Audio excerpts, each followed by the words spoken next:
Hey scholars, welcome back to our cosmic journey through history. Today we'll illuminate an era where reason and individualism lit up the world, known as the Enlightenment. First, let's set the stage. We're in the 17th and 18th centuries Europe. This era, also known as the Age of Reason, was a time of revolutionary thinking, challenging age-old beliefs and promoting progress and innovation. This time period of the Enlightenment is around the same time as the scientific revolution, so the methods of questioning, hypothesizing, and experimenting spread from the world of science to politics and society.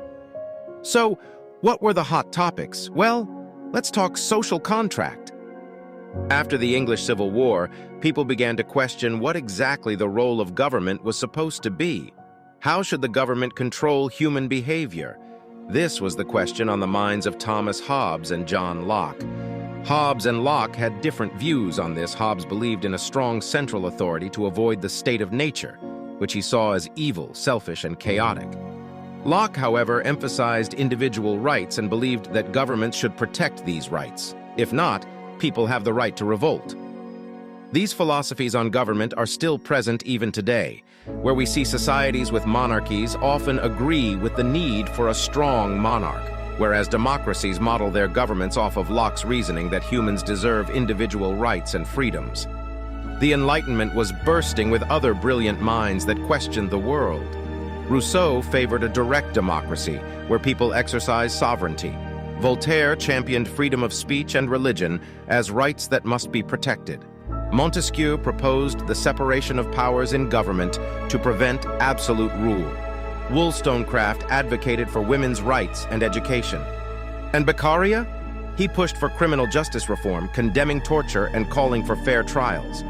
The Enlightenment wasn't just a bright idea. It revolutionized the way we see human rights, government, and society.